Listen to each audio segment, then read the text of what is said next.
And then let's start with the first question for science and technology. Okay, so there are 8 levels in the hierarchy of blank.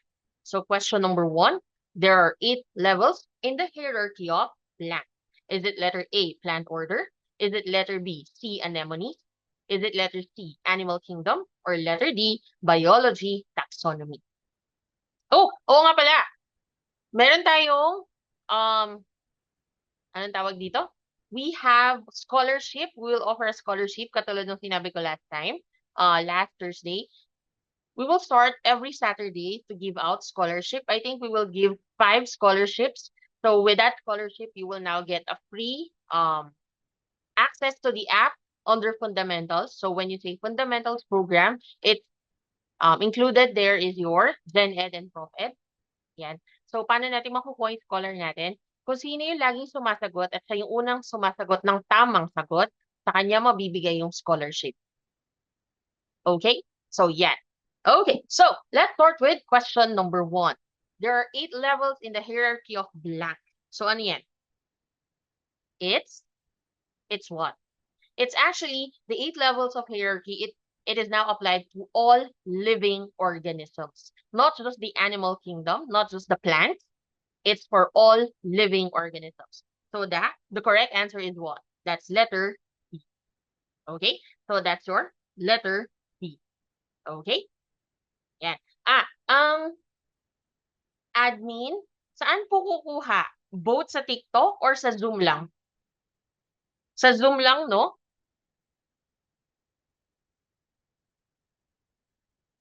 Is it only in Zoom?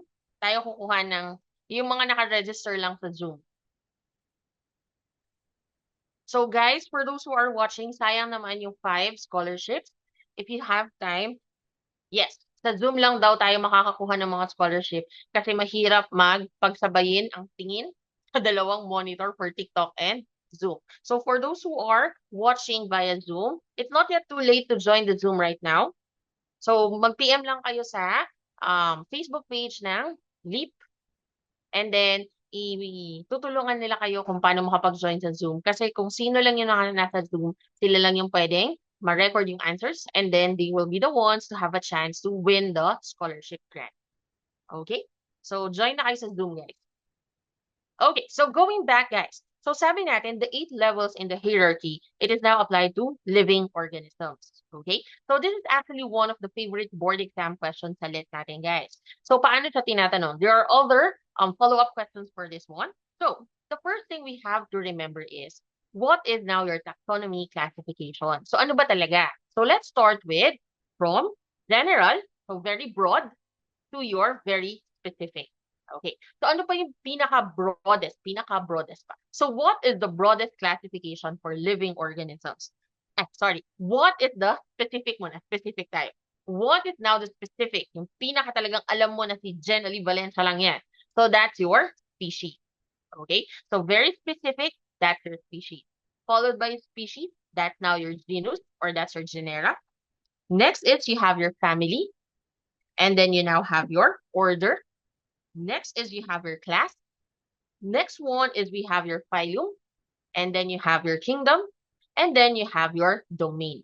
Okay? So again, going back to my original question, what is the most general or what is the broadest classification of living organisms? That's your domain. Okay? And what is now the very specific classification of a living organism? That's your species. Okay? So wag kakalimutan to ha. These are now your 8 levels of hierarchy. So from specific to general, that's your species, that's your genus, that's your family, that's your order, class, phylum, kingdom, and domain. Okay? Okay. So sabi ko sa inyo guys, this is a favorite board exam question. So aside from asking us, there are 8 levels of hierarchy. Ano pa yung mga pwedeng possible questions dito guys? Another possible board exam question here, guys, is that they will now give you examples of classifications, and then you will now have to identify whether they are your kingdom, your domain, your order, or your genus. Okay, so let's have a sample. Determine the Linnaean system of classification for the following. So let's start with the first one, sapiens. Ano ang sapiens? So what is very good? That's your species. That's your species. Okay, let's move on. Next one. What about your mammalia? Mammalia. Mammalia is a class. Mammalia is a class. Oh, ito. Third one. Very, very easy one. Animalia. X. Charot lang. ano ang animalia? Ay, tuwan-tuwa naman ako sa sarili kong joke. Ano ang animalia? What is animalia? That's your kingdom. That's your kingdom. Di ba that's your kingdom? Animalia. Okay? Next one. What about your number 4? Primata. Primata. Number 4 is what? Primata is order.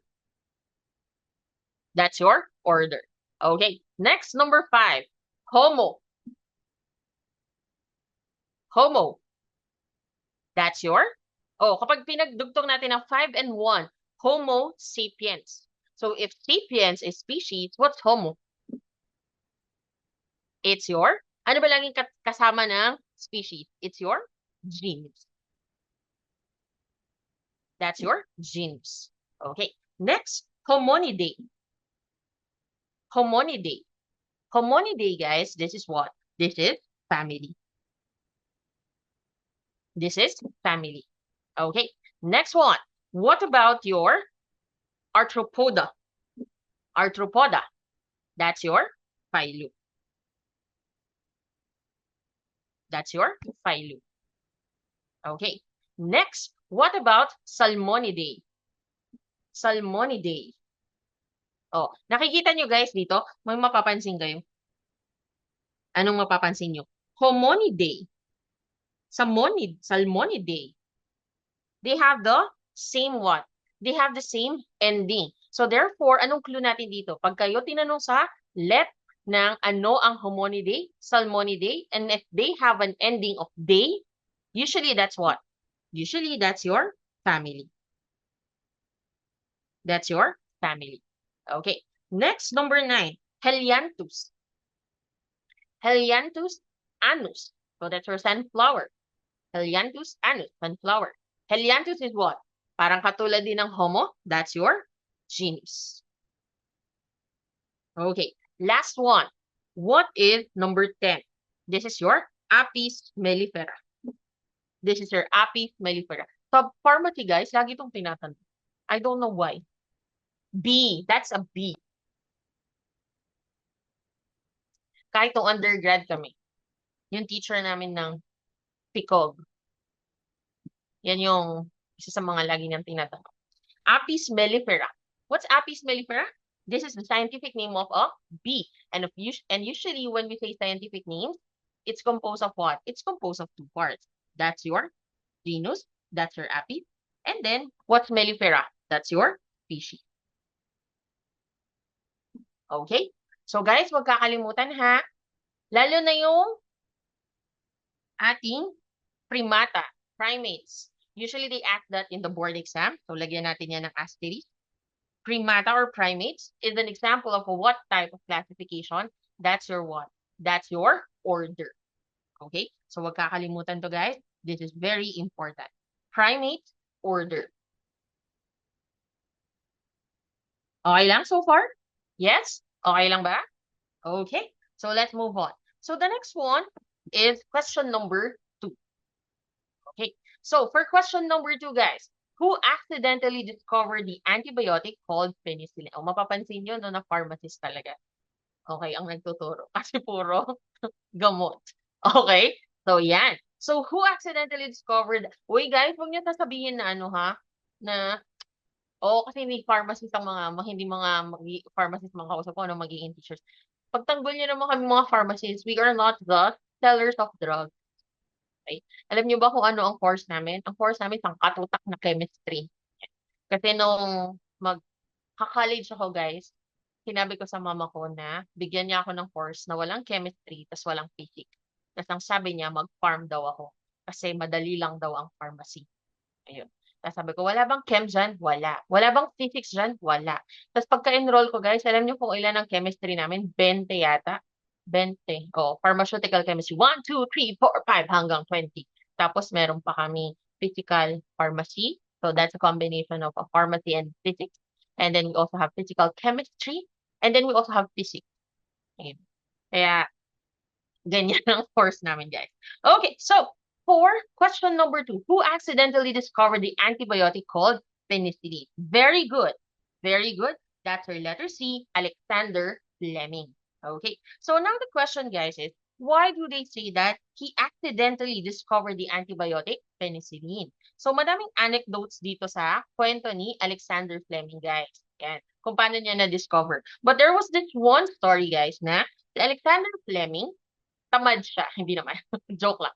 Pero alam niyo yung nung undergrad tayo, kapag meron tayong laboratory, 'di ba? Pag may laboratory class tayo, and then malapit ng tapos meron yung iba kasi parang ang laboratory class natin hanggang 6 p.m., 7 p.m., 5 p.m.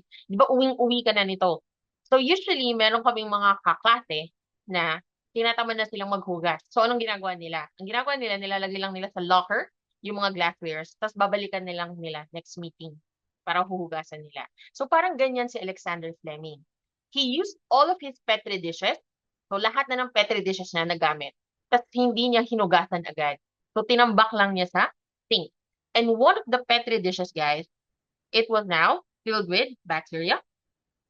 Tapos na-contaminate siya ng isang mold. So na-contaminate siya ng isang mold. And then, napansin ni Alexander Fleming, guys, na surrounding that mold is, is ano ba yan? Bakit tayo ginaganito? Kailangan very sensitive. So, surrounding that mold, guys, what? A zone of inhibition. So, ano ibig sabihin natin ng zone of inhibition? Walang nag-grow na bacteria. Eh, di ba, nung una, ang daming nag-grow na bacteria. Tapos na-contaminate ng mold. So, yung mold na yan, nagre-release siya ng substance na tumapatay na bacteria. And what is that substance? That's your penicillin. Okay? So, ano ang lesson dito, guys? Minsan magandang maging tamad. Char lang. Okay? So, kasi kung sinipag siyang maghugas ng Petri dish, sa tingin nyo, ma-discover niya ang penicillin? Hindi natin alam, di ba? So, yan yung isa sa mga stories surrounding Alexander Fleming. And the discovery of penicillin, guys, because it's a happy accident, ano na yung tawag nila dyan? I forgot the word. Ano ba yan? Happy accident. Medyo ano na yata. Ako ay naantok na. Happy accident. Nakalimutan ko yung word. Ay, laging lumalabas yan sa words namin. I forgot the word. Ano ba yun?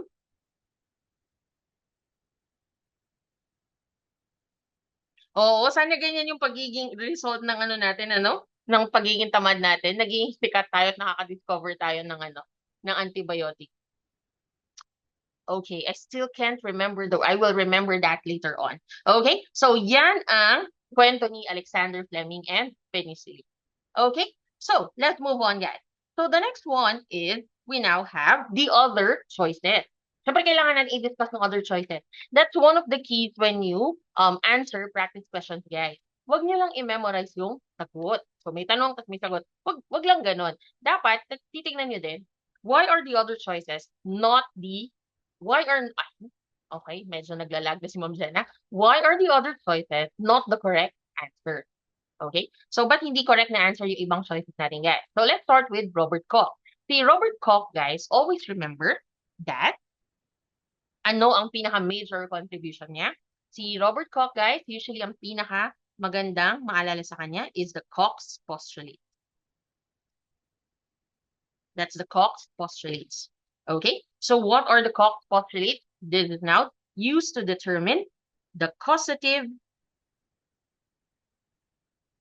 agent of the disease.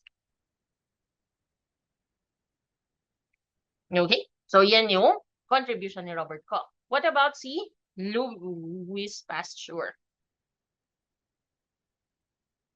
Okay? So, for Louis Pasteur, guys, Ano bang pwede nating ilagay dito? So for Louis Pasteur, he now proved biogenesis. Actually, we will discuss this later on. Pero lagyan na lang natin ng kahit isa. Okay. Now, what about si Robert Gallo? Okay. So si Robert Gallo, guys, very important this person. Why? Because he was the one, because he was the one who now established the presence of your HIV. What's HIV? That's your human immunodeficiency virus. And this virus causes what? It causes your AIDS. It causes your AIDS. Okay? So yan ang ating question number 2. Okay? Okay, so let's move on.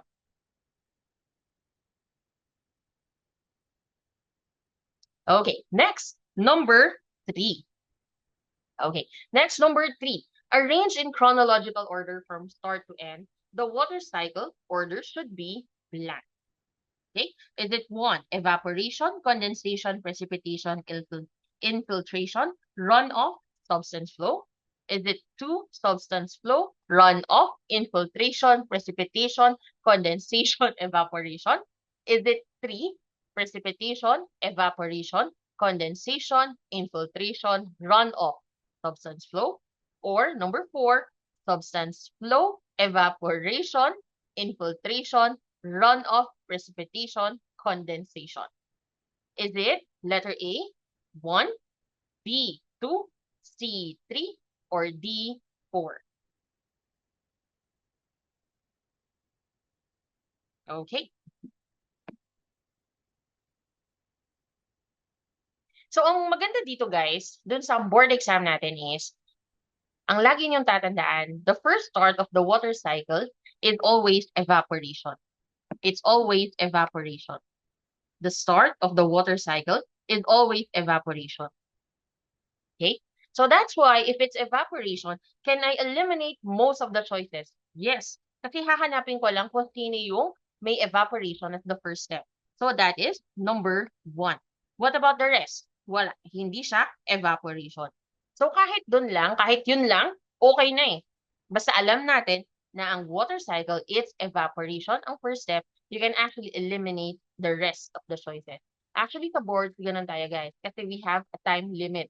So, dapat madalas yun yung lumalabas na yung testmanship skills. How good are you to answer questions? Kasi may mga tao na matatalino, as in sobrang talino, tapos kaya din nilang mabilis mag-analyze ng questions. Yung iba, sobrang matalino, pero mabagal mag-answer ng question. Okay? Kasi naniniwala ko lahat ng tao matalino. Okay? Kasi iba-iba lang tayo ng types ng talino. Okay, so for question number 3, guys, we have number 1 as the correct answer. That's for evaporation, condensation, precipitation, infiltration, runoff, and substance flow. O nga pala, nagpapaano tayo? Nagpapa,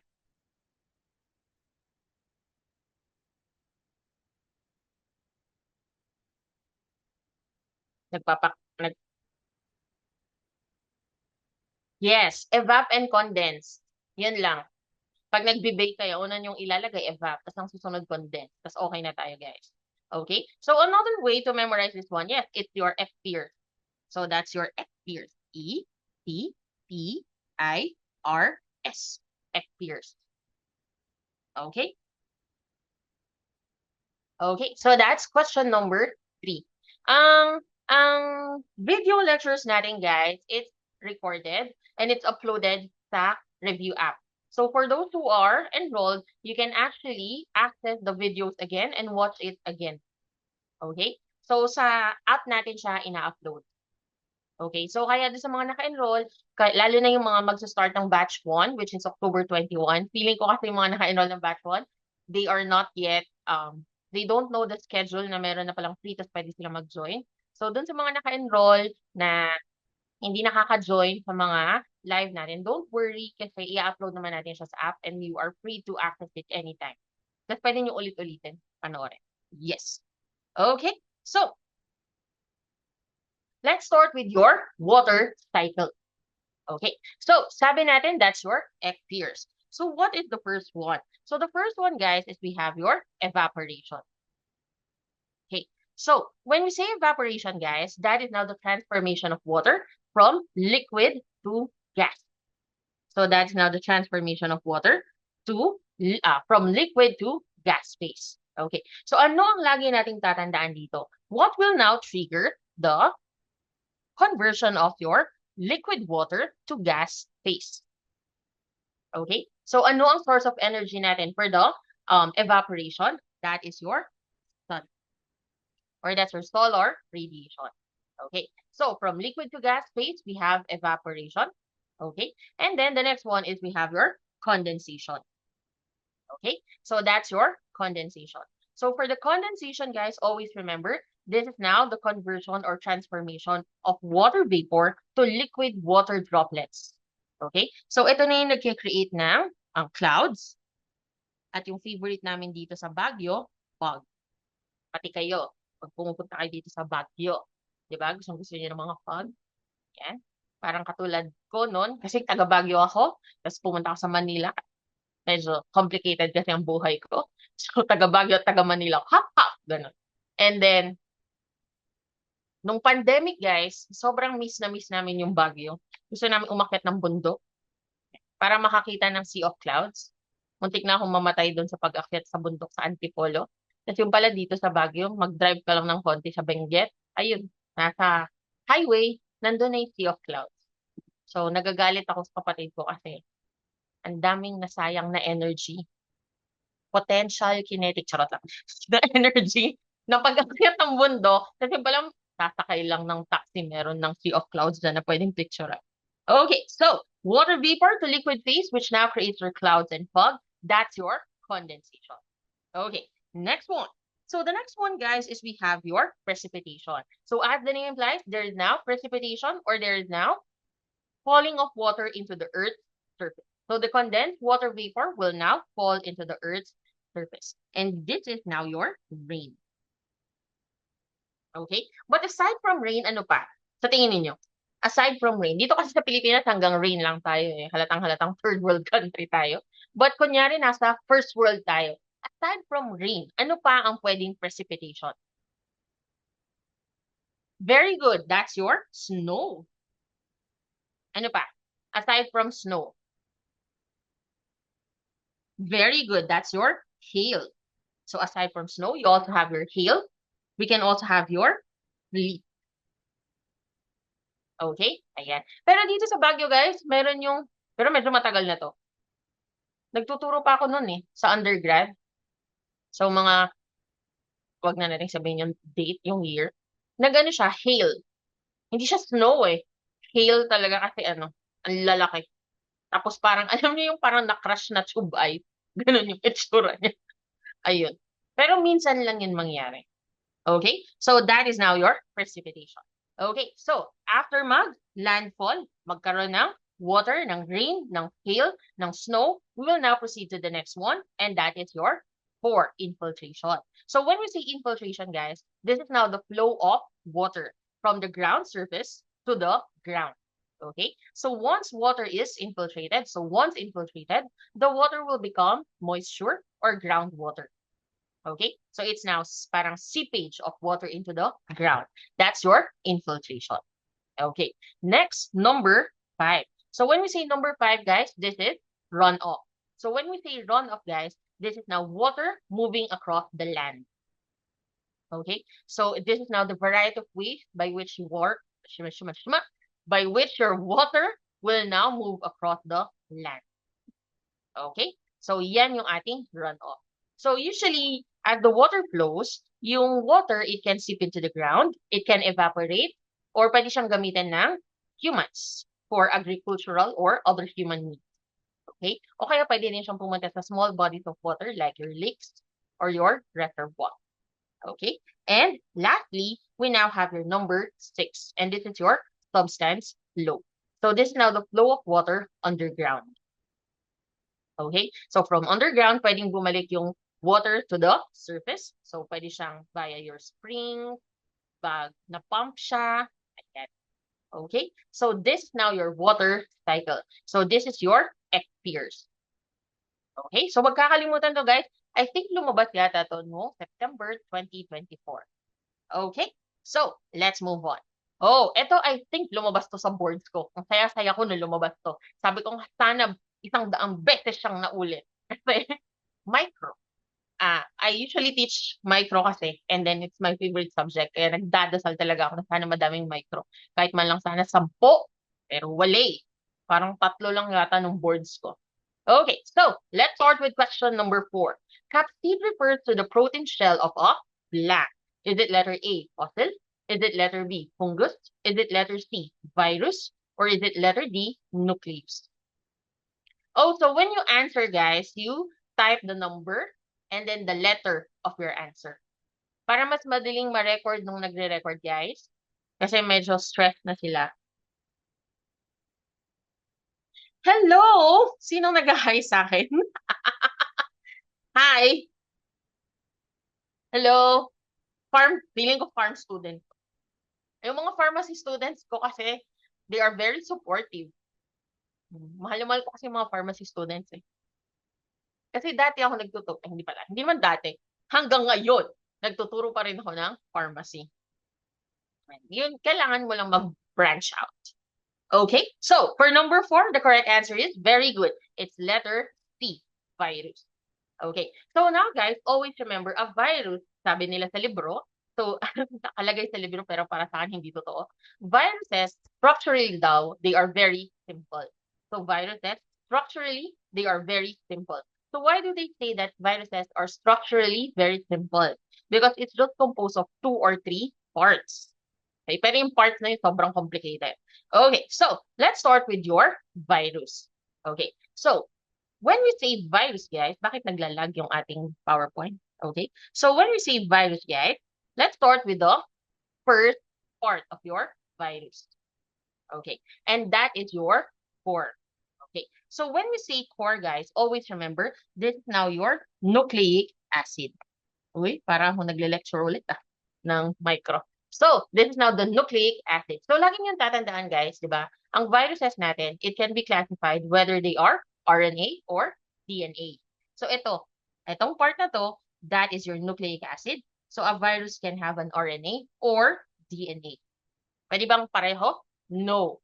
Only one. Kasi yun yung basis of kanilang classification.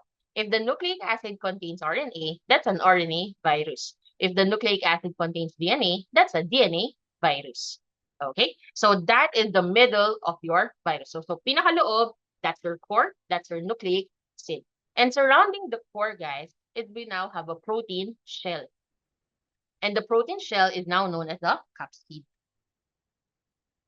Di yata kinakaya ng iPad yung PowerPoint. That's your capsid. Okay? This is your protein shell. So, meron kang core, meron kang capsid. Okay? Ngayon, guys, meron yung ibang viruses na yun lang yung dalawang parts nila. Core, capsid. So, anong tawag sa mga ganyang viruses? They are now known as your naked viruses. They are now known as your, sorry, kailangan ko palang mag-behave. Naked viruses. Okay? Sa susunod na pala ako magiging joke time. Hello! RPH, ba't kayo nandito sa LET? Namiss niyo ako, no? Namimiss ako ng mga estudyante ko kasi nung nag-board sila, ang lagi lang nilang naririnig, tawa ko. Pero yung mga sagot na binubulong ko, hindi ko alam kung narinig nila. Okay? So, if you have a naked virus, so you have the core, you have the capsid. Paano yung iba na viruses? Do they have an outer covering? Yes. And what is that outer covering? That is now known as your envelope. That is now known as your envelope. And what is an envelope? This is the lipid layer. It's now your lipid layer. Okay? So, yan ang ating virus, guys. It's usually composed of 3 parts. That's your core, that's your capsid, and that's your envelope. Okay? So, that's your capsid for a virus. Okay, next, number 5. Excuse me. Okay, next number 5. A living organism thrives best in its blank. Is it A, geography, B, habitat, C, colony, or D, settlement? Question number 5. Is it A, geography, B, habitat, C, colony, or D, settlement?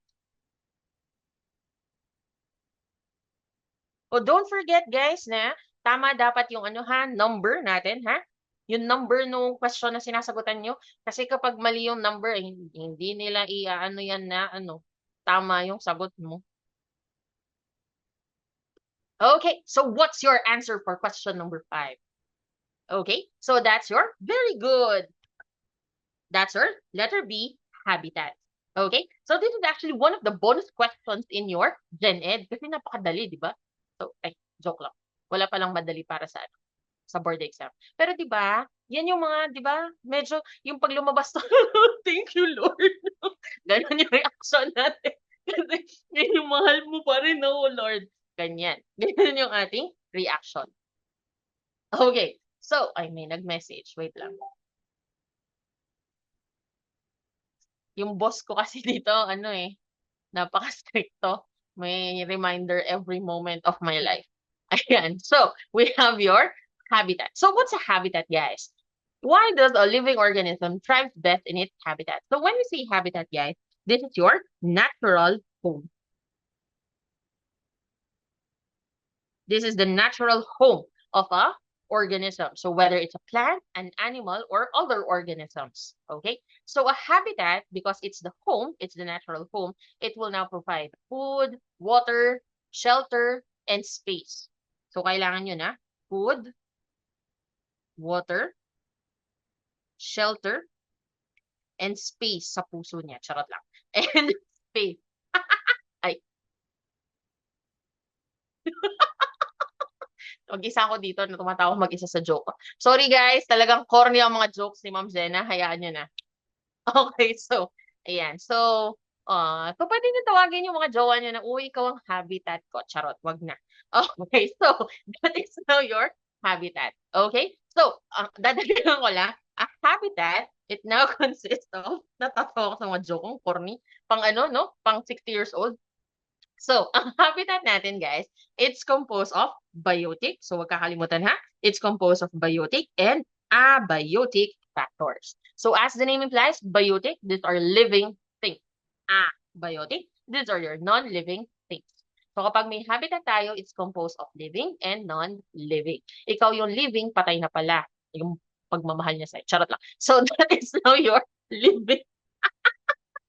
Okay, so that's your biotic and abiotic. Okay, so that's your question number 5. So feeling ko ako lang nag-e-enjoy sa gabing ito.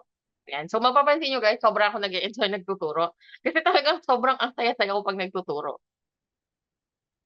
Oh yes, I know I'm a pharmacist. Tapos naka-condition ako noon na magtatrabaho ako sa isang ibang bansa. Yun kasi yung pangarap ng nanay ko sa akin. Ma, hello, kung nakikinig ka. Ayan. So, yun yung pangarap ng mama ko sa akin. Pumunta ako sa ibang bansa. Tapos ang sabi ko lang sa kanya, matry ko lang. My first job is in a hospital at ang sahod ko nun is parang 4,800 per month. Yes, a hospital pharmacist, 4,800. And then, yung mga teachers ko nun sa SLU, sabi nila, gusto mo mag-apply? So, nag-apply ako. Noong una, sabi ko nga, bakit ako magtuturo? Hindi nga ako magaling na estudyante. Hindi kasi ako yung ano, perfect student before. And then, sabi ko, sige na, mag-try lang ako kasi mataas yung sahod. And then the moment I stepped into the classroom and started to teach, guys, that's the moment na nalaman ko na, ay, eto ang gusto kong gawin, magturo.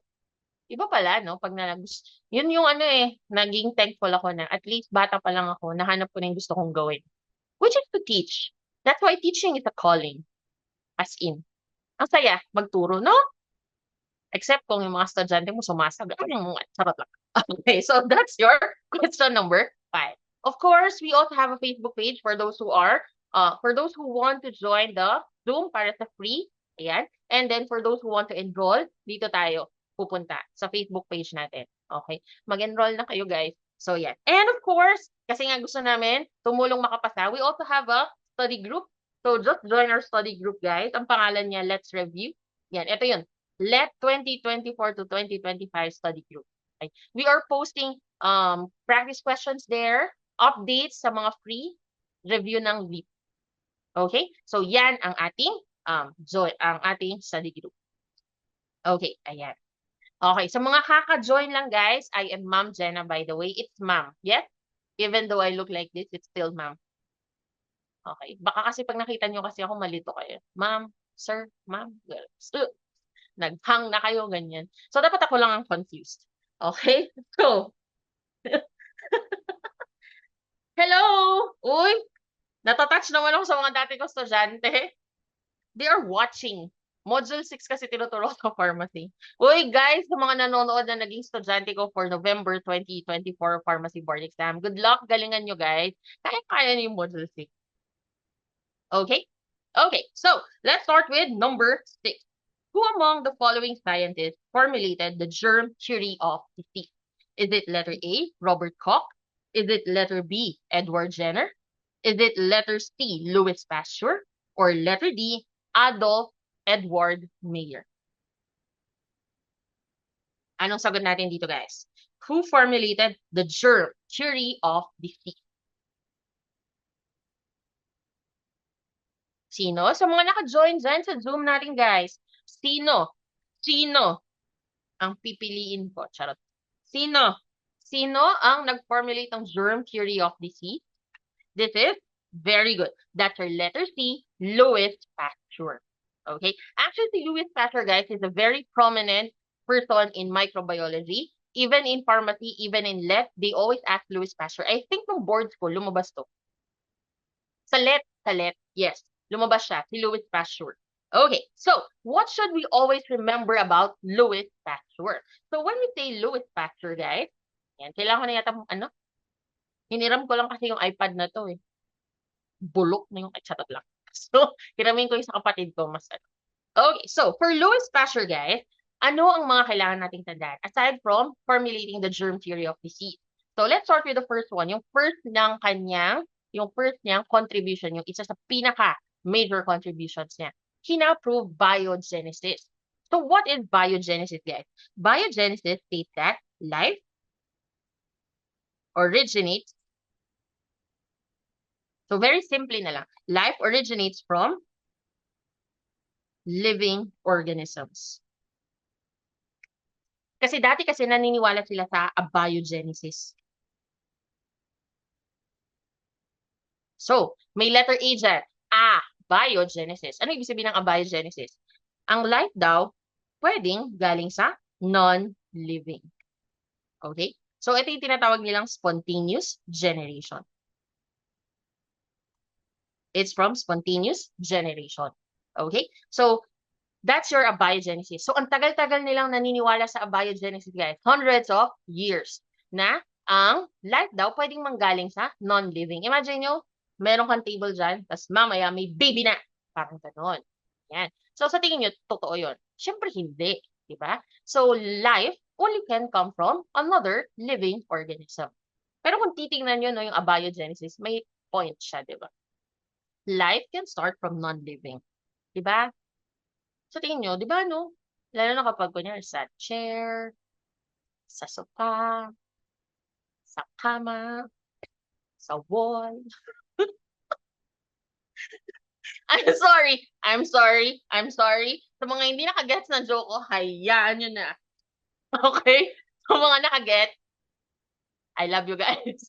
Okay, so, always remember guys na, hindi nila na, ay, ano ba naman yan guys? Ang lilinis naman ng mga puso at kaluluwa nyo.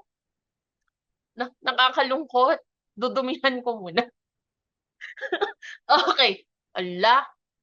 Okay, sorry. Hindi ko pala nasabi yun na kapag ako yung lecturer, medyo may pagkabasto sa mga pampaalala. At saka live pala tayo, no? Sa susunod na lang pala. Na nanonood yata yung buong pamilya ko. Okay, so we have your biogenesis. So, ang abiogenesis, guys, that was proven false by Louis Pasteur. He said that biogenesis cannot happen. Only biogenesis. Life from existing life. Okay. So, paano niya na-prove si biogenesis? It's with the use of the Pasteur flask and your Pasteur flask. This is also known as your swan neck flask. It's your swan neck flask. So, ba't siya tinawag na... Bakit? Bakit? Thank you. Thank you. Love you guys. Hindi ko alam yung pronunciation ng pangalan mo. Isa-shout out sana kita. Okay, pero hindi ko talaga alam kung pronunciation, pero alam mo na yun, na ikaw yun. Ayan. Okay, so for your pasture flat, guys, this is also known as your swan neck flat. So why is it called swan neck flat? Kasi ganyan yung kanyang neck. It's bent like the neck of a swan. Okay, so wag kakalimutan, how did Louis Pasteur prove biogenesis? He used the Pasteur flat, or also known as the swan neck flat. Okay, now let's move on to your question, your board exam question. So ang sabi natin, guys, Louis Pasteur was the one who formulated your germ theory of disease. So what's your germ theory of disease? Germ theory of disease, guys, it simply states that your germs, your microorganisms can cause disease. They can now cause disease. Dati kasi ang akala nila diseases are caused by miasma, yung bad air, mabahong air. Pwede din naman, ano, lalo na pag yung katabi mo bad breath. Charot. So, it can cause you to be sick. Ay, ako na lang ang patawa dito, ano? And sorry guys, hindi nyo ba gusto yung aking humor? So, nakakatakot. Okay, so, bakit yung mga nasa Zoom, wala man lang reaction? Buti ba yung mga nasa TikTok? Ayan, oh. Hello, guys. Zoomers. Zoomers. Okay, so, going back, guys. For Louis Pasteur and the germ theory of disease, before, they believe, yung mga tao dati, naniniwala sila na nagkakasakit daw ang isang tao dahil sa bad air na nai-inhale natin. Kaya alam niyo yung ano, Black Plague. Yun. Tapos, di ba yung may ano sila, may mask silang pa ganon. Yung mask na yun, yung parang bird, punong-puno yun sa dulo ng mga pampabango, pang-filter. Kasi akala nila, ang disease, it's caused by bad air or foul-smelling air. Okay? And it was Louis Pasteur who said that diseases can be caused by germs or microorganisms. Okay? So, yan yung sinasabi nating germ theory of. Okay. So, let's move on. What about the other choices? Si Robert Koch, na-discuss na natin yan kanina, di ba? Yes. What about si Adolf Edward Mayer? Si Adolf Edward Mayer, guys, he was the one who discovered your tobacco, mosaic,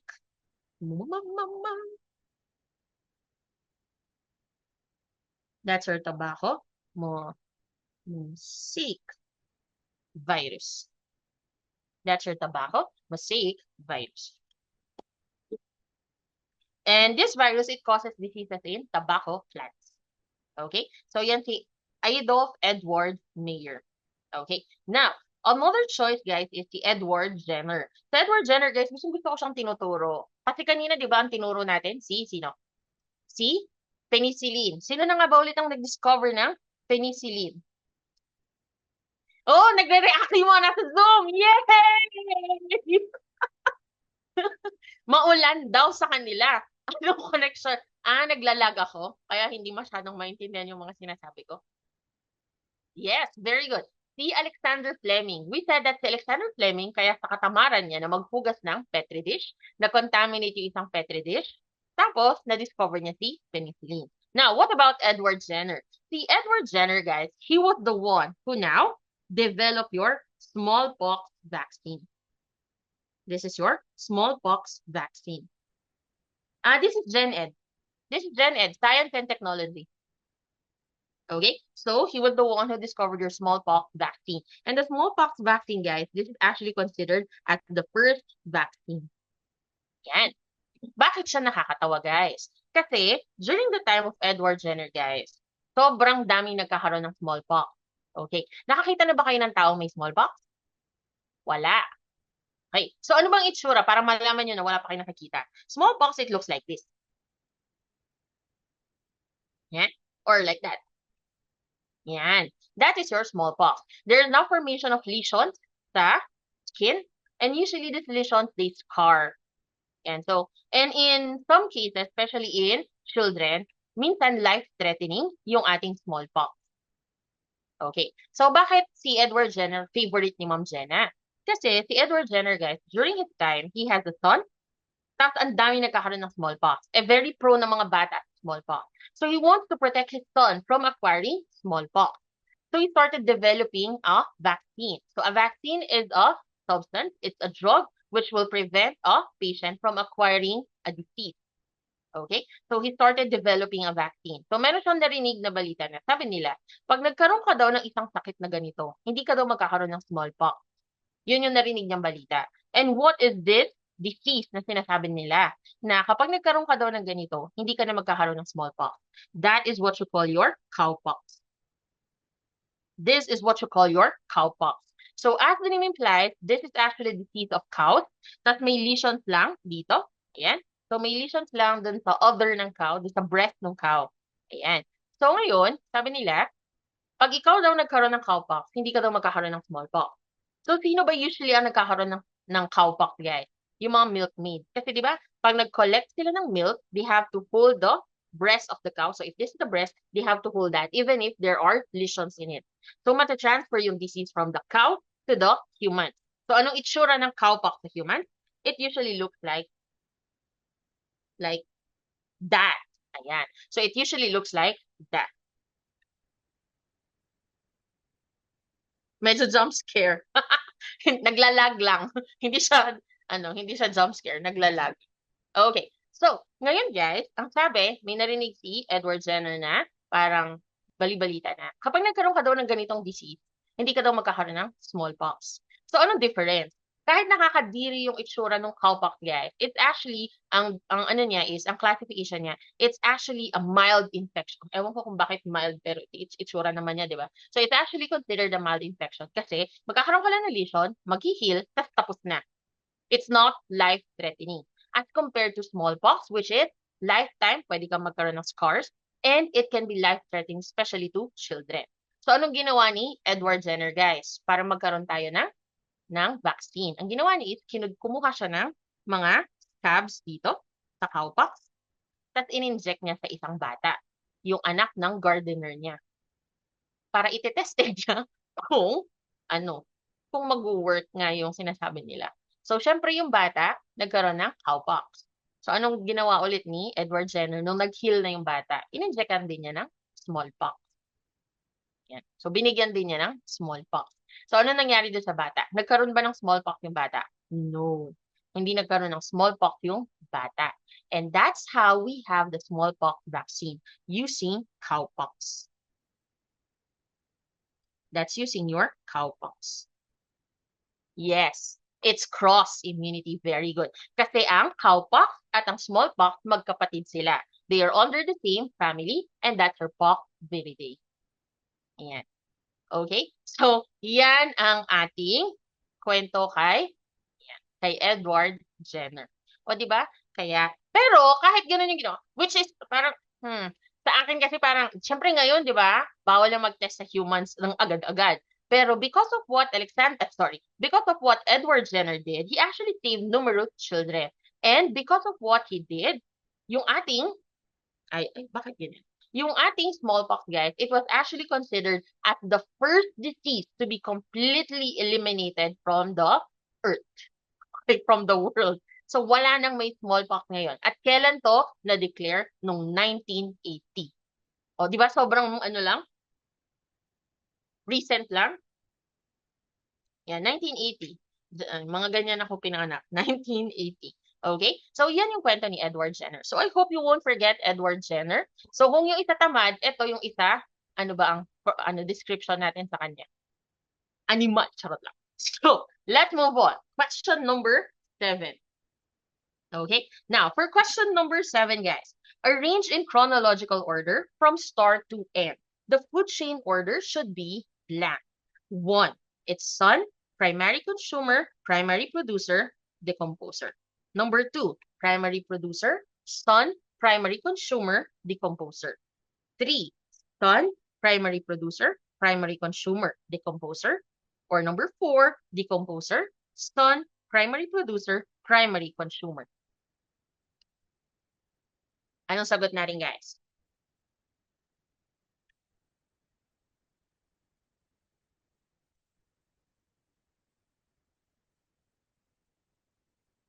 Anong sagot natin, guys?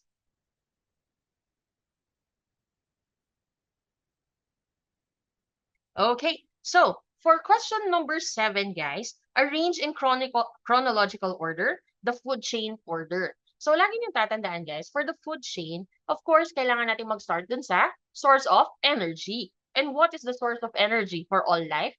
That is your sun. Okay? So, dapat sun lagi ang start. So, therefore, I can eliminate 2 and 4.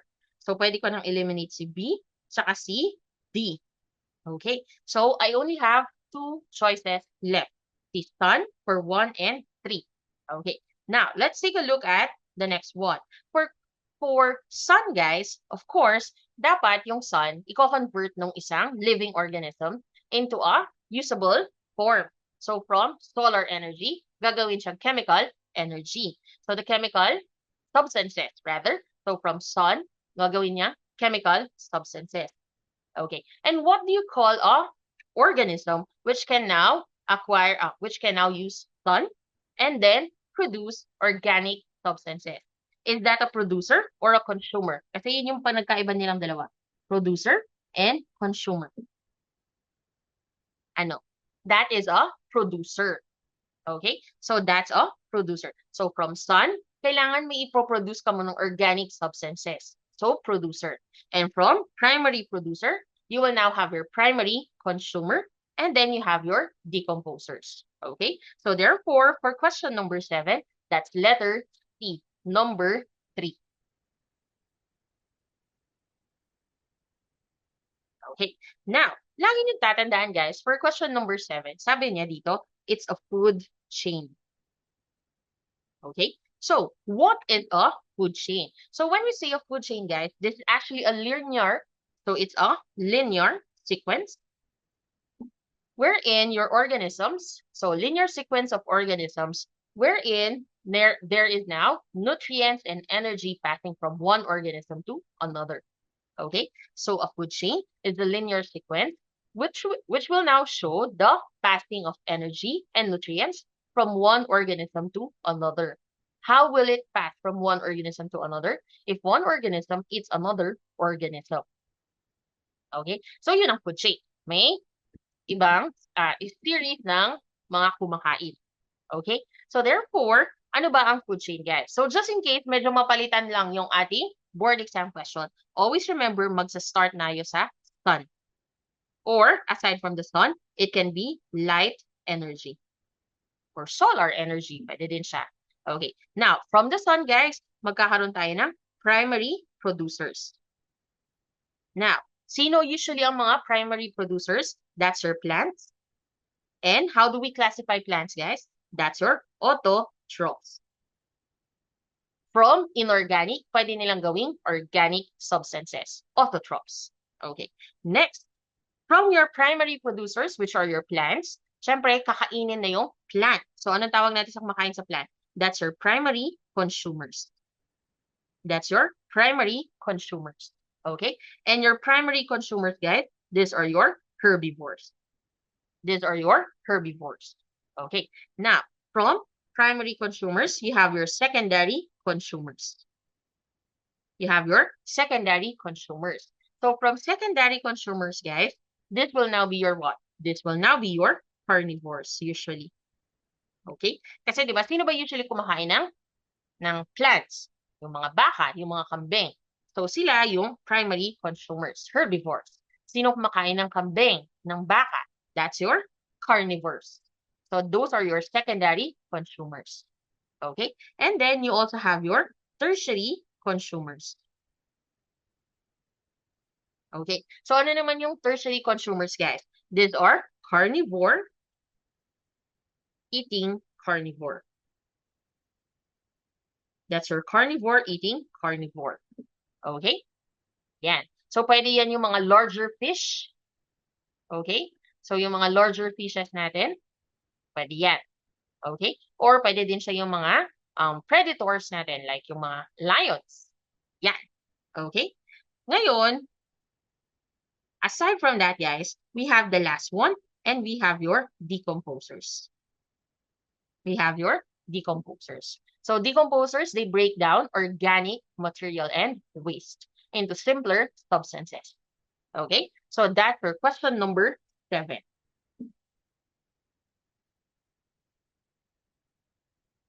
Ayan.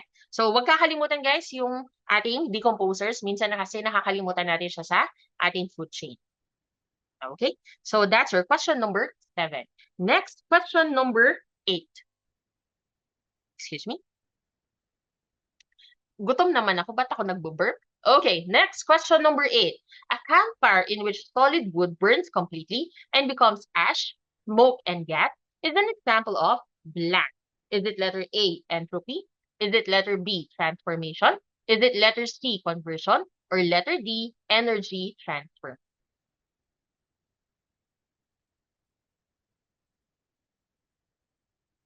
Don't forget, question number and then the letter.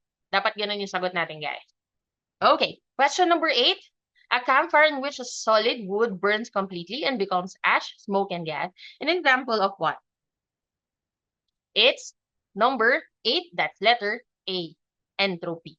Okay? So, for the others, guys, yung B and C kasi, they are actually the same. Transformation, chemical transformation, and chemical conversion, they're actually synonyms. Okay? And actually, medyo nakakalito nga yung question number 8 natin. But let's explain why the correct answer is letter A. Okay? So, let's first start. Sa question natin, guys, nakalagay dito, it's a solid wood which burns completely and becomes ash, smoke, and gas. Talagang in-specify niya kung ano yung mga mangyayari dun sa solid wood. Okay. So, actually, pwede ding sagot yung transformation and conversion. But, lagi niyong tatandaan, sa ating board exam, what is the best answer? Because B and C, they are almost the same. They are actually the same. Hindi sila pwedeng sagot. Okay. Energy transfer, hindi din. Kasi, mas maganda pa rin si entropy. So, why is entropy the correct answer? Let's first define what's entropy. Entropy is a measure of disorder. It's associated with the randomness and uncertainty. Okay? So, it's a measure of disorder and randomness. Now, aside from that, what else? Entropy, guys, you can also define entropy as the number of ways. It can be defined as the number of ways a system can be arranged. Is a number of ways by which a system can be arranged. Okay. So, para mas maintindihan natin, guys, let's take for example, meron tayong bola, red na ball. Isa lang yan. Okay. So, yung isang yan, ilang beses mo lang siya pwedeng ma-arrange? Isa lang, kasi mag-isa lang siya. Kahit anong gawin mo dyan, isang beses lang ang arrangement niya. Okay. Ngayon, na-open pala yung bola. So, pagka-open natin, guys, meron nang lumabas na orange na ball. Now, how many ways can you arrange this one? May dalawa na, di ba? So, red and orange or red. Di ba? That's how. Pwede din siyang horizontal or vertical. So, madami ng ways pwede siyang ma-arrange. Inopen ko yung orange na ball, nagkaroon din siya ng blue ball. Nadagdagan siya. So, nadagdagan ba ang number of ways by which you can arrange this one? Yes. So, therefore, nag-increase ba yung entropy natin, which is the number of ways a system can be arranged? Yes. Okay. So, ganyan yung pwede nating i-imagine pagdating sa entropy. Now, isipin nyo si campfire at si solid wood. Si solid wood, guys, yan yung red ball natin. Nag-start tayo sa red na ball. Isa. Merong campfire. So, si red na ball, nag-open siya, nirelease na si orange ball, si blue ball, si green ball, si yellow ball. Ang mga dragon balls. Char. So, nagkaroon ka ng ash, ng smoke, and gas. So, from a single substance, nagkaroon ka ng tatlo pa. So, therefore, ilang beses mo pwedeng ma-arrange si ash, smoke, and gas? Marami bang beses yan? Yes. And kapag arrangement of a system, is that entropy? Yes. Okay? Kasi guys, when a solid wood burns, it will turn into ash, smoke, and gas. At ang ash, smoke, and gas. So, lalo ng smoke and gas. Ang smoke and gas, can they spread? Yes.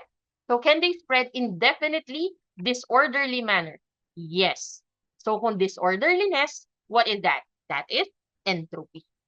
Okay? So, that's your question number 8. Letter A, entropy. Okay? Next, number 9. Number 9. Oh, this one, guys. Favorite ngayon nila to. Parang ilang beses to lumabas. Gorilla, orangutan, chimpanzee have similar characteristics because they are classified as blank. They are classified as blank. Gorilla, orangutan, and chimpanzee. Oh, kung kayo ay mahilig manood ng movie, alam nyo agad to. Planet of the Apes. Lahat sila lumabas dyan. Okay? And what are they? Very good. They are letter B, primates. They are letter B, primates. Okay? Kaya guys, kung nanood kayo ng Planet of the Apes, di ba galit na galit yung isang scientist doon kasi ang tinawag nila doon sa ape is monkey. Tapos sabi niya, they are not monkeys. They are apes. They are primates. Sabi niya. Kasi monkeys and apes, they are very different. Okay? Ang primates kasi, they have large brains, while monkeys, they have smaller brains. Ayan. Kaya siguro ganun, ano, no? Tapos, kaya yun siguro yung pang-insulto. Unggoy sa mga taong nakakainis at hindi nakakaintindi. Ayan. So, large brains for primates. Ano pa? Actually, ang pinaka-ano ko lang clue ko dyan, kapag primates ka, usually, pag primate, they don't have tails. So they usually don't have an external tail. So that's your apes, your gorillas, orangutans, and chimpanzees. They don't have any external visible tail. Pero ang monkeys, di ba? Meron. Ayan. So, large brains, they also have hands. Parang katulad sa humans, it can be used for grasping. That's very long fingers which can be used to curl around objects. Kaya, di ba? Parang madali sila. Tsaka ang ating apes, guys, ang ating primates, they have the ability to learn. Kaya nga, di ba, meron yung ibang primates, they can learn sign language. Okay? That's your number 9. So, magkakalimutan to, guys, ha? Yung Planet of the Apes, they are primates. Okay. Next. Ay. Ooh, may bonus question tayo kasi na-doble ko. Next, number 9. Okay? Another question for number 9, guys. Okay? Potential energy is to battery as the moving electric fan is to blank energy. Ito guys, medyo na-stress ako dito sa tanong na to. Kailangan ko pang itanong doon sa engineer. Nakilala ko. Hi Sir Roy, thank you sa pag-explain. Okay, so for question number 9. Okay, so dito guys, this is a very tricky question.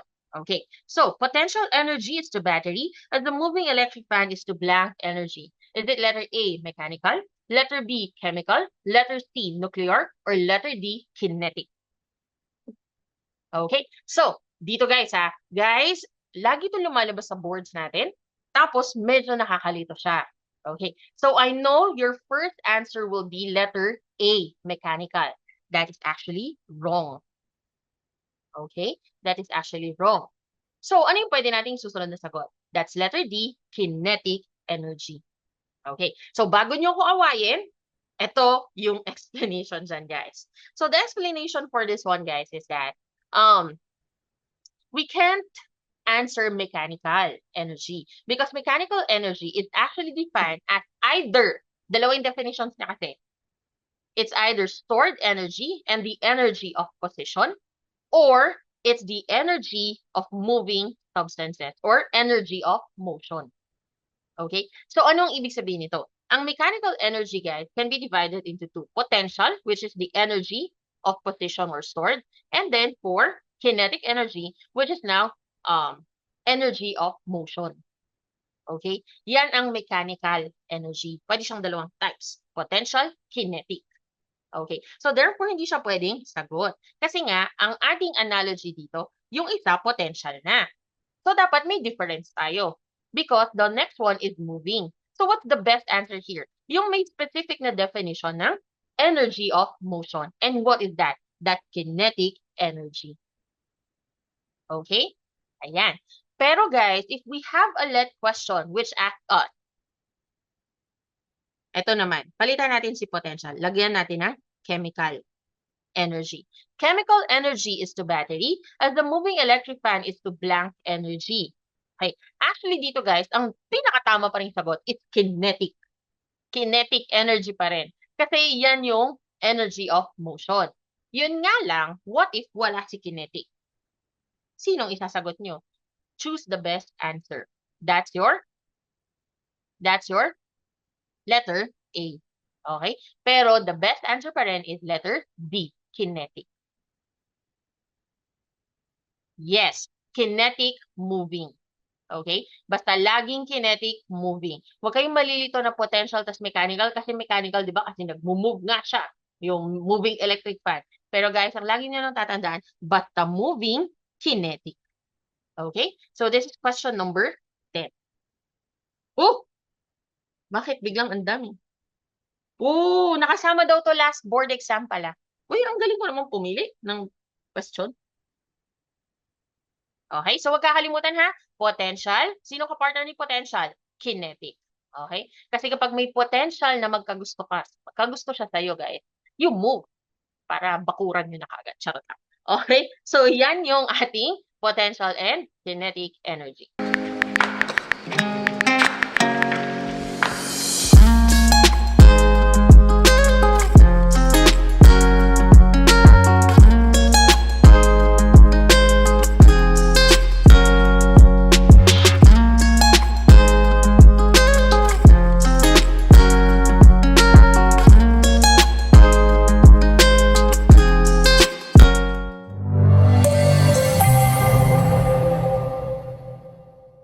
Okay, question number 11.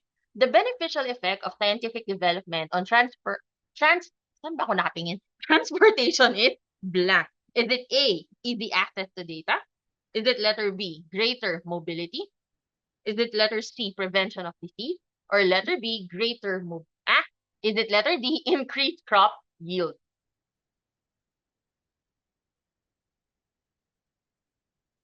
Okay, so guys, for this one, it's a very easy question. Even though yung mga choices natin, they are all positive beneficial effects. Ang tinatanong lang sa atin is transportation. Okay, so therefore, what's the best answer here? It's letter B, greater mobility. So, napapansin niyo yung ginagawa ni Ma'am Jenna kapag nag-a-answer tayo ng questions, ini-encircle niya yung mga keywords. Ganun yung gawin niyo sa boards, guys. You encircle keywords para alam niyo kung ano yung hinahanapan niyo ng sagot. That is actually one of the testmanship skills. Okay? So, guys, the question is, if transportation is greater mobility, what about easy access to data? So, easy access to data, this is more of a beneficial effect on knowledge. What else? In education. Katulad ngayon, kayo, sobrang swerte kayo, guys. Kasi isang type niyo lang sa Google, isang type niyo lang sa ChatGPT, may sagot na. Alam niyo ba nung panahon namin, katulad ko na yung mga tita ko at mga lola ko noon. Alam mo ba nung panahon namin? Ganyan. So, nung panahon namin, guys, it's actually books talaga. Hindi masyadong effective ang Google noon. Okay? So, books talaga kami nagre-research noon, guys. Okay? So, what about prevention of disease? This is for what? This is for health and wellness. This is for health and wellness. Okay? And letter D, increased crop yield. So for increased crop yield, that is what? That is agriculture. That is your agriculture. Okay? So that's your question number 11. Greater mobility for transportation. Oo, 'di ba yung mga nanay natin tsaka mga lola natin, yung lola ko nga lagi niyang sinasabi sa amin na para siya makapasok sa school kailangan niyang mag-walk ng 3 kilometers o 8 kilometers ba yung sinabi niya. Tapos sabi ko joke time 'tong si lola. Pero hanggang ngayon guys, nangyayari pala pa rin yun. Some children, they have to walk how many kilometers? Okay, next question number 12. Arrange the following threats to ecological biodiversity, the order of intensity. From the most harmful to the least harmful. So, ito yung mga kailangan nating i-encircle, guys. Most harmful to the least harmful. Most to the least ang ating hinahanap na sagot, ha? So, wag kakalimutan. Okay. Now, guys, always remember, is it, kapag harmful, guys, always remember, sige, anong munang sagot nyo? Sorry. May ano pala tayo, may game. I'm so sorry. Ano ang sagot nyo for question number 12?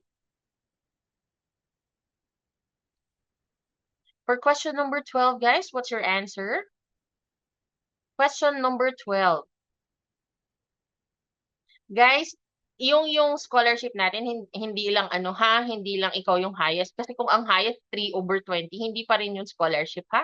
Dapat naman kalahati, 10 out of 20 naman para ma-claim nyo yung scholarship. 10 out of 20. Kahit mga ganun.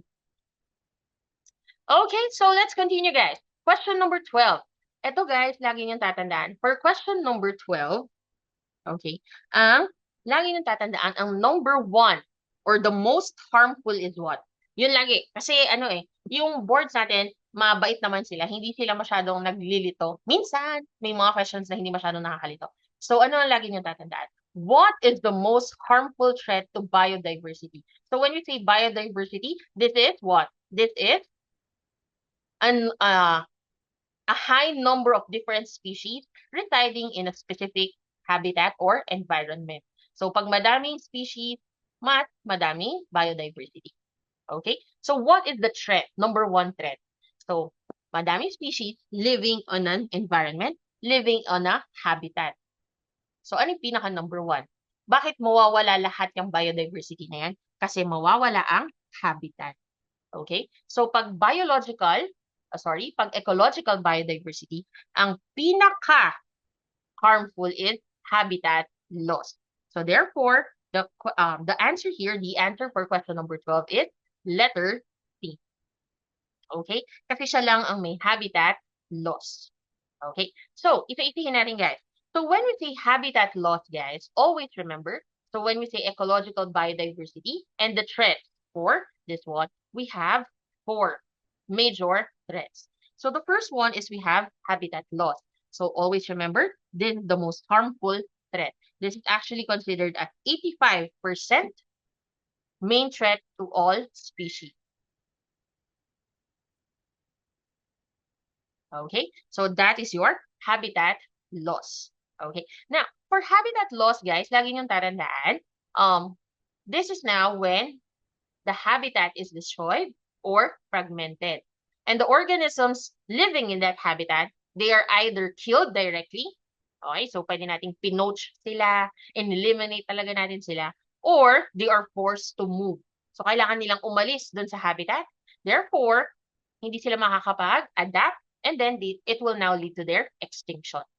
Okay? So, anong mga factors na pwedeng mag-trigger ng habitat loss? Of course, they are usually man-made. Like what? That's your deforestation.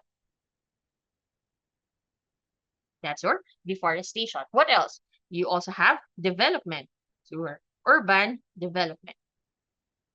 And you also have your agriculture, like yung kaingin system. Okay? So, that's why ang number 1 yung tatandaan, habitat loss. Okay. Now, what about the next one? Pollution. So when we say pollution, guys, this is just the introduction of harmful or poisonous substances or energy into an environment. So this can now harm the living organisms living in that habitat. Or even mismo yung environment itself, it can poison the environment. Okay? So when we say pollution, guys, this can be air, water, and soil. Okay, next one is climate change. So siguro iniisip nyo guys na, ba't parang mas severe naman si climate change kaysa kay pollution, di ba? So, ang explanation dito guys is, climate change kasi, it is less immediate. Hindi siya agad-agad. Medyo gradual yung effects niya. Okay? As compared to habitat loss and pollution. Kasi kapag ang isang, like for example, yung ocean natin, nagkaroon ng oil spill, is that a pollution? Yes. With that pollution, can it kill automatically almost all the living organisms in that area? Yes. So yung effect ng pollution, it is immediate. Unlike for your climate change, it's usually gradual and less immediate yung kanyang effects. Okay? So when we say climate change, guys, it now changes in temperature, in precipitation, and other atmospheric conditions. Okay? Katulad ng acid rain. Ganyan. So that's your climate change. And lastly is we have your alien species. Okay? So for this one, alien or that's your invasive species. So this is now introduction of a non-native. It's a non-native Yan. So, a non-native species into your environment. Okay? So, yung non-native na yan, makikipag-compete siya sa mga native species. And usually, sila yung nananalo. So, yung mga native species, sila yung namamatay, tapos magkakaroon ka na ng bago na species here. So, anong pinakamagandang example dito? A very good example is yung ginagawa natin dito sa Philippines ngayon, yung pagtanim ng mahogany. So, di ba lagi na yung sinasabi, plant more trees, plant more trees. Dapat pala very specific tayo kung anong sinasabi natin, plant more trees. Plant more native trees. Dapat native yung pinaplant natin. Bakit? Kasi si mahogany, guys, it's a non-native tree. So, anong ginagawa niya? Pag pinlant natin siya dito sa Philippines, mabilis siyang dadami, mabilis siyang maging magarang puno. But because it's a non-native species, it actually affects the environment around it. So, anong ginagawa niya? It can actually kill. So, parang pwede niya, nakikipag-compete siya dun sa mga surrounding na mga plants. And then, ultimately, namamatay yung mga plants doon. And it actually has very bad effects dun sa native tree natin, which is Nara. Okay? Kaya guys, dapat pag nagti-tree planting tayo, dapat hindi mahogany. Dapat yes, namamatay yung mga katabi niyang puno. Ah, the lecture is recorded, but it will be uploaded sa app. So, kung sino lang yung mga naka-enroll, sila lang yung makaka-access. Yun. Kaya mag-enroll na kayo, guys. Char. So, ganon yung ating mahogany. So, better daw na native. Kaya dito sa Baguio, kasi I live in Baguio City, ang pinaplant namin lagi is pine tree. Okay? Kasi yun yung native dito. Okay? Yan ang ating alien species. Okay? So guys, always remember, basta ecological biodiversity, ano ang isipin natin? Habitat loss. That's number 1. Okay? So, let's move on. Question number 13. Places on Earth that are outstanding, universal, value is to world heritage, at conservation of wetlands and forests, it's the protection of plants and animals, natural, black. Is it A, habitat? Is it B, shelter? Is it letter C, health? Or is it letter D, food?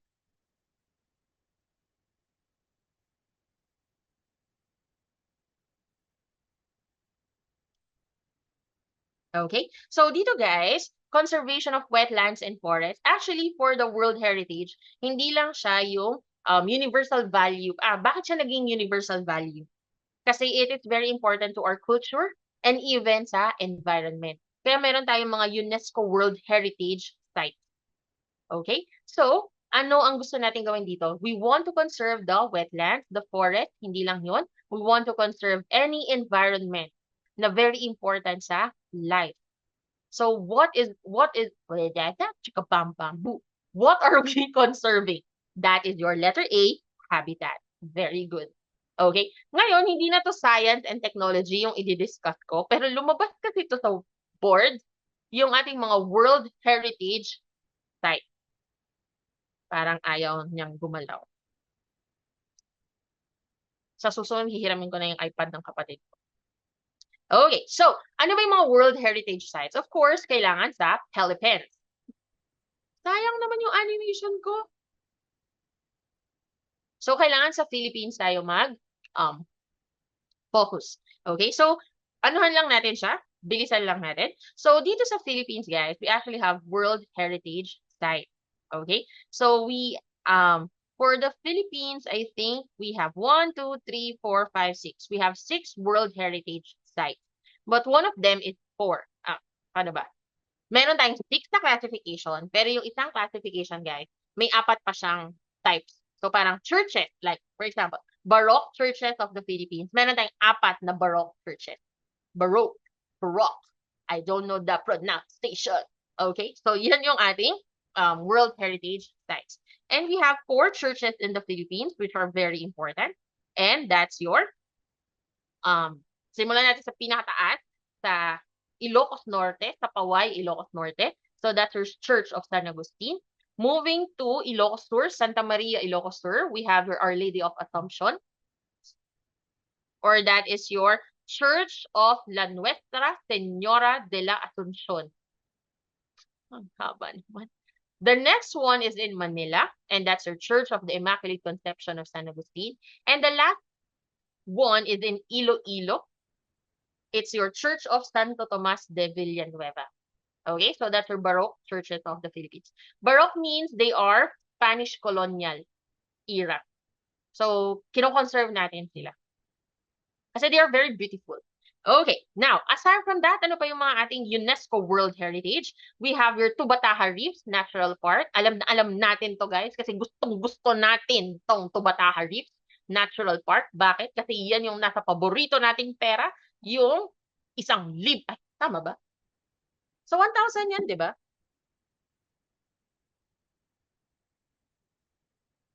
Di ba, no? 1,000, Tubataha Reefs.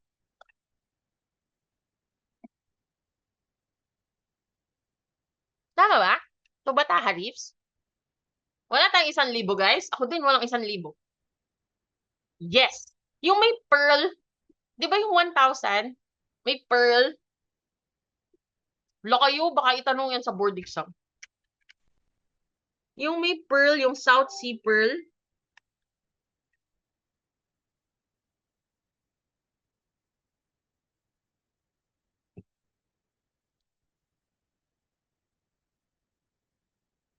Yes, o yan. Hinihintay ko lang na may sumagot. Okay? Sa Tubataha Reefs Natural Park. That's in the middle of the Sulu Sea. Nasa may Sulu daw siya. Okay. And then, the next one, guys, is we now have your rice terraces of the Philippine Cordillera. I have a question. Where is the rice terraces located? Because the Department of... Who is that? Anong department yung nagkamali? Where is the rice terraces of the Philippine Cordillera located? Where is it located? Kung ako yung board, yan yung itatanong ko. Where is the rice terraces located? Anong Baguio?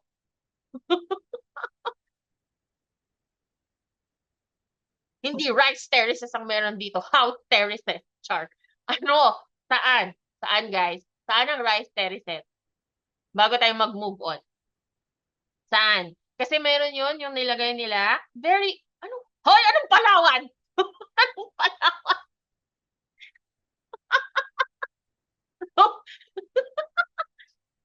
Yung Palawan natin, yung sagot mo nasa sa susunod. Yung susunod, yung Puerto Princesa. Okay? So guys, ang rice terraces natin. Okay? Nakakaloka ka, Sheila, ha? Anong ang rice terraces, guys, nasa Ifugao. Yung nilagay nila sa poster kasi nasa Benguet. Hindi nasa Benguet ang rice terraces, guys, ha? Nasa Cordillera. Specifically natin sa Cordillera, sa Ifugao. Saan sa Ifugao? Sa Banawe. Kaya siya tinawag na Banawe Rice Terraces. Banawe, Ifugao. Okay? Huwag niyo kakalimutan nyo na. Baka mamaya ilabas yun sa board exam. Okay. So,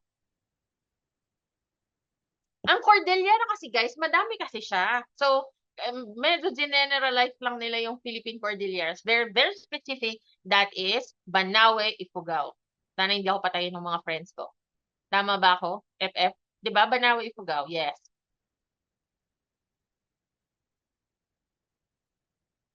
Oo, ganyan talaga. Minsan mahirap talagang umalis kahit kailangan ng charot. Okay, so let's move on. Next one. So the next one, guys, is we have the historic city of Vigan. I've never been here. Parang ilang beses na ako pumuntang Ilocos Sur, pero lagi na lang nagtatrabaho. Ayan, so that's another UNESCO World Heritage Site. And we also have eto na! Sheila, isagot mo na ulit. Puerto Princesa. Nasaan ang Puerto Princesa? Go, go, Sheila. Your answer is the best here. Joke lang, Sheila. Feeling close naman ako, no? Ayan. So, this is now your Palawan. Okay, so that's your Subterranean River National Park. Okay, and of course, let's move on to Mindanao. And we have your Davao here, yung ating Mount Hamiguitan Range Wildlife Sanctuary. Medyo naputol yung PowerPoint natin. Sorry, hindi ko napansin. Wildlife.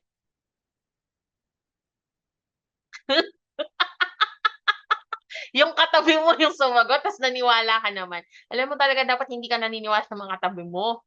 Yun yung lesson learned ko nung estudyante ako.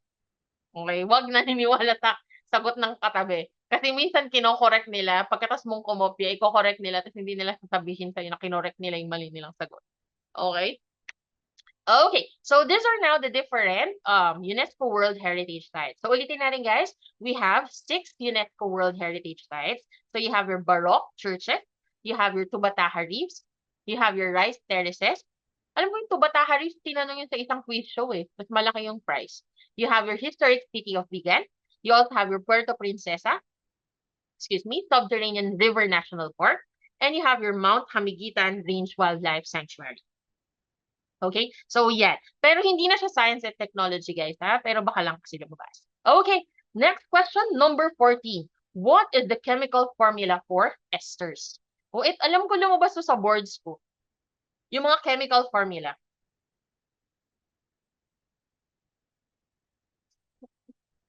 What is the chemical formula for esters?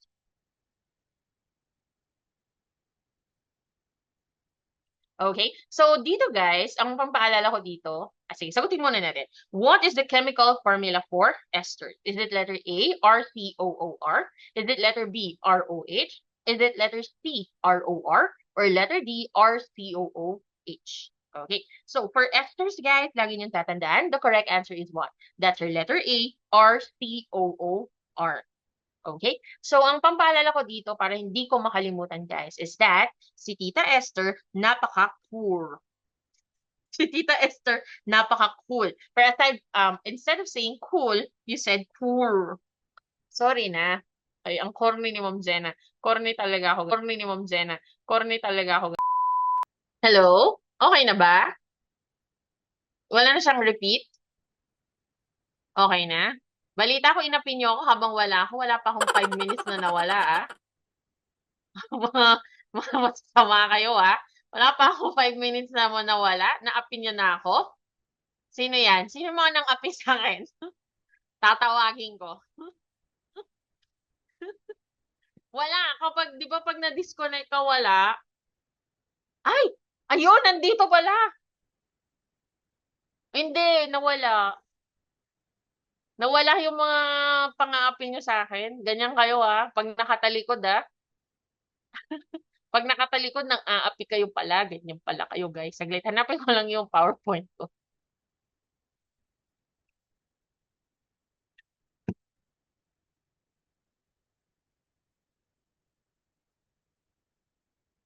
Okay. So, anong mga pang...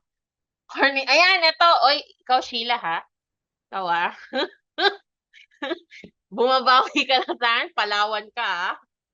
Alam mo, alam mo, papalit ako yung pangalan mo sa Zoom. Miss Palawan lalagay ko.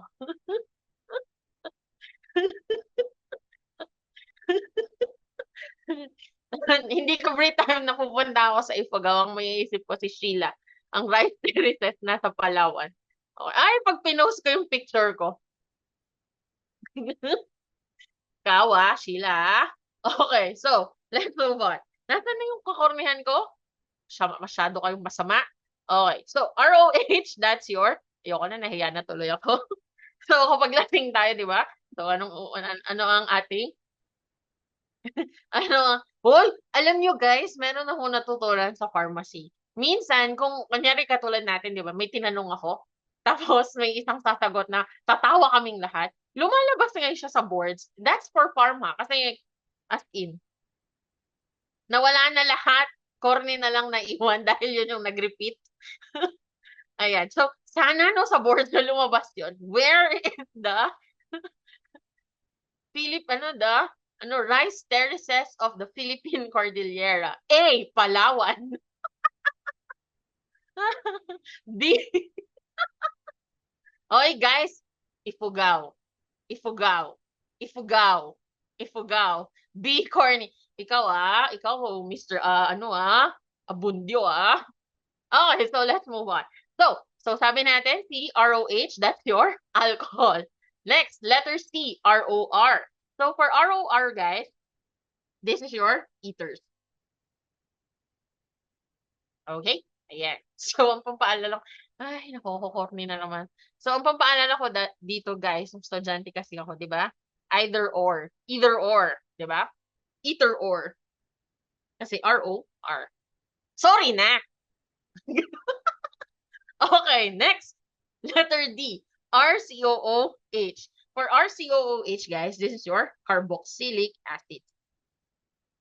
This is your carboxylic acids. Oh, hulaan niyo kung anong pampaalala dito ni Ma'am Jenna.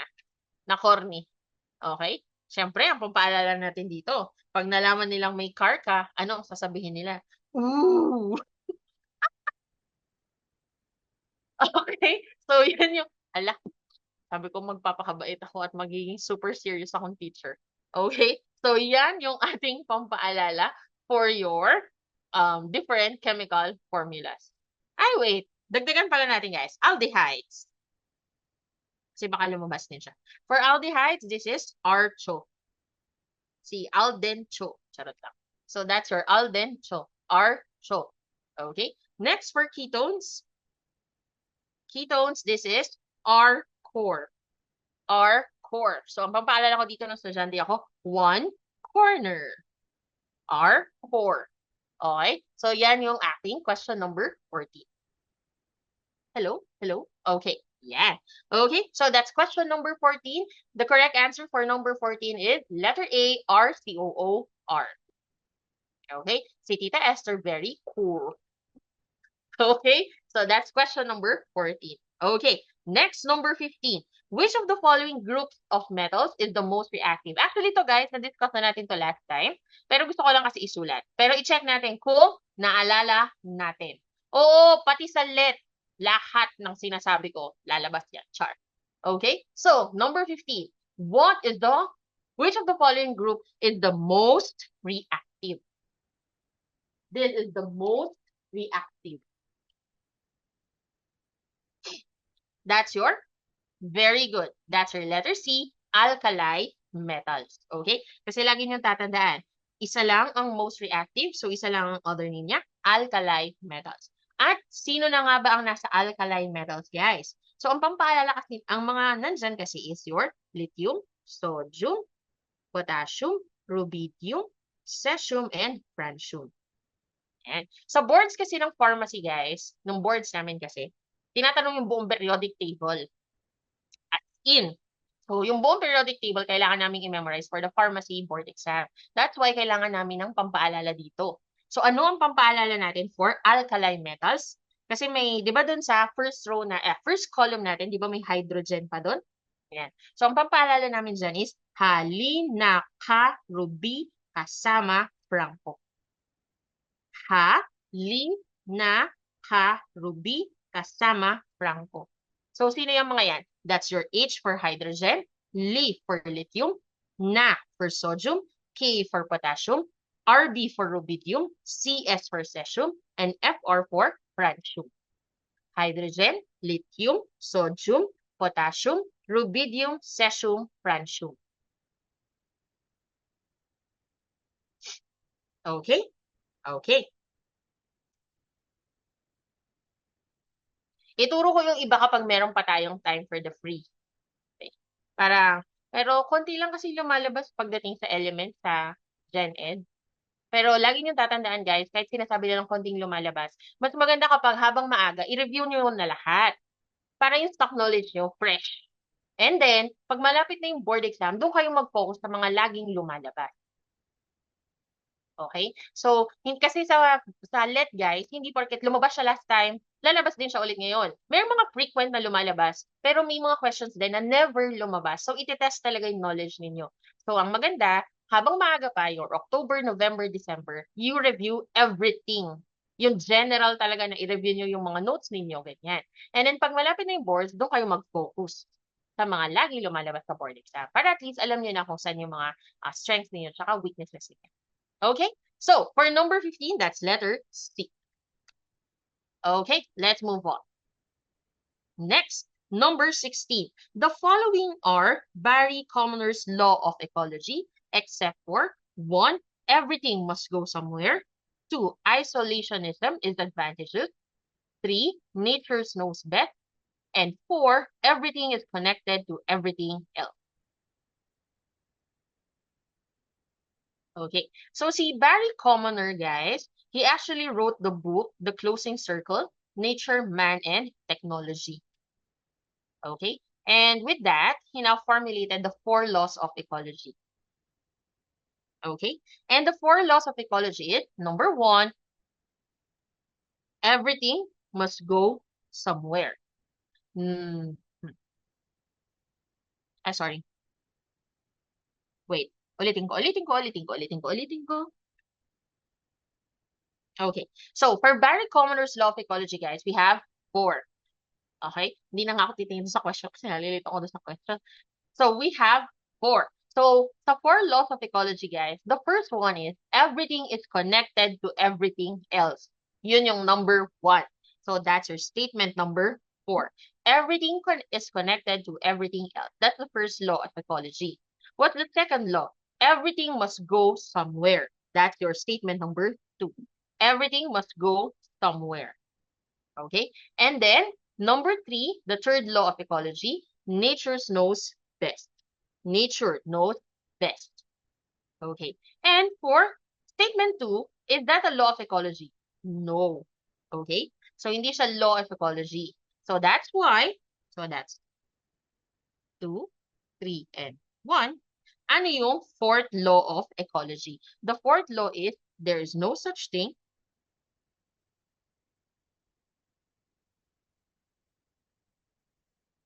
as a free lunch.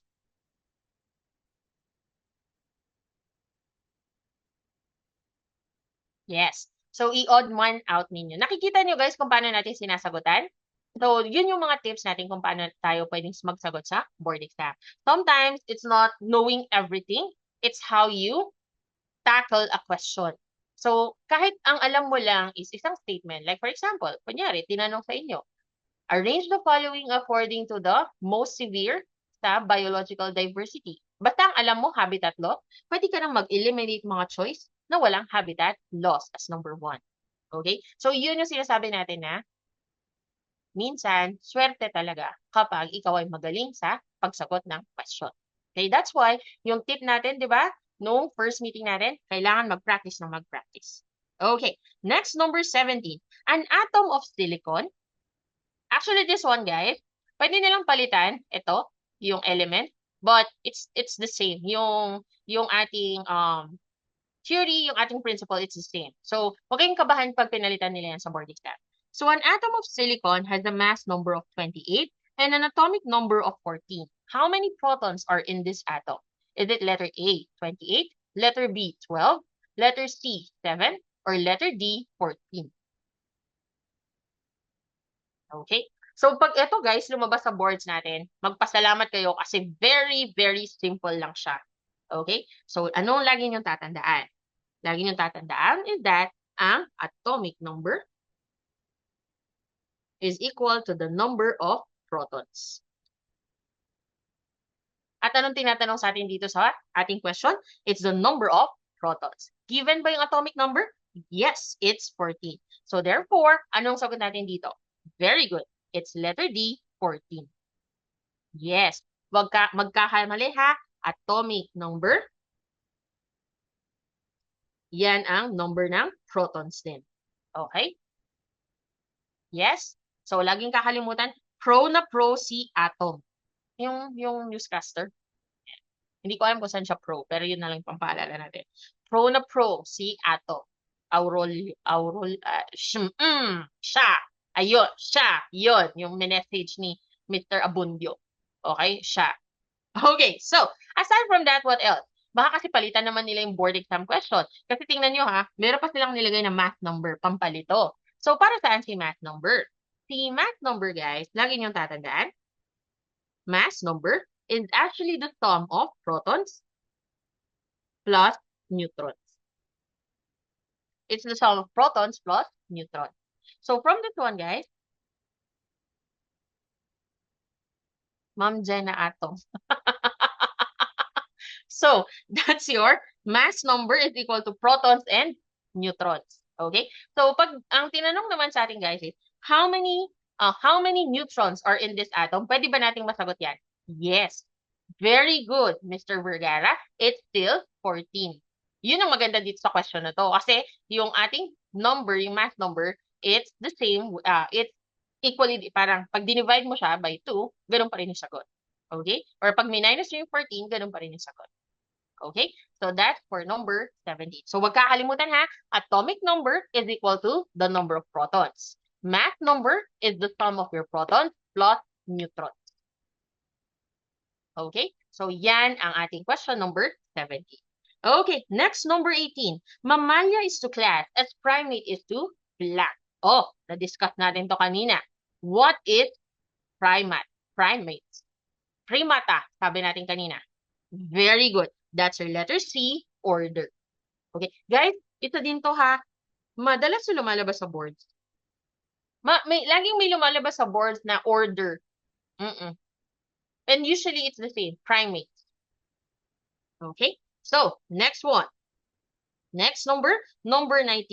Who is considered the father of genetics? Lumabas daw to noong September. Nakita ko, pinagpo-post nila.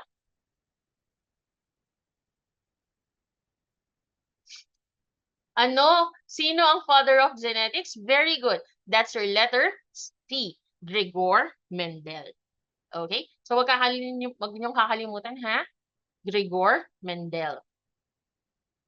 Sino ang nagbibigay ng genetics? Mga men. Char. Hindi, actually, yun yung pampaalala ko noon. Mendel, genetics. So, yes, Mendelian genetics. Yes. Yes. Sino nagbibigay ng genetics na maganda? Men. Okay, pero sa tatay ko, hindi. Hindi namin namana yung tangos ng ilong. Okay? Yung pango na ilong. Okay, so for si Gregor Mendel, guys, he's the father of genetics and he's literally literally father talaga siya. Kasi siya ay isang priest. Wait lang, may tawag sa kanya eh. Augustinian. Basta yun, guys. Priest. Okay? So, si Gregor Mendel, guys, lagi niyong tatandaan. How did he become the father of genetics? Kasi lagi niyong tatandaan, he studied genetics and heredity. He studied genetics and heredity. At anong ginamit niya dito? Yes, thank you. He's an Augustinian friar. Oh, ang galing-galing naman ni Aljan. Ayan. He is the father. So, totoo talaga siyang father. Okay? So, how did he now study your genetics and heredity? Nagkaroon siya ng experiments with what type of plant? That's your pea plants. Okay? So, yan si Gregor Mendel. Okay. And we have the last question for tonight. For an ecosystem to survive, there must be a chain of production and transfer of energy, the natural and the most important source of which is the land. Very good. That's your letter C, sun. That's your letter C, sun. Okay. So we're finished with our 20 questions, guys.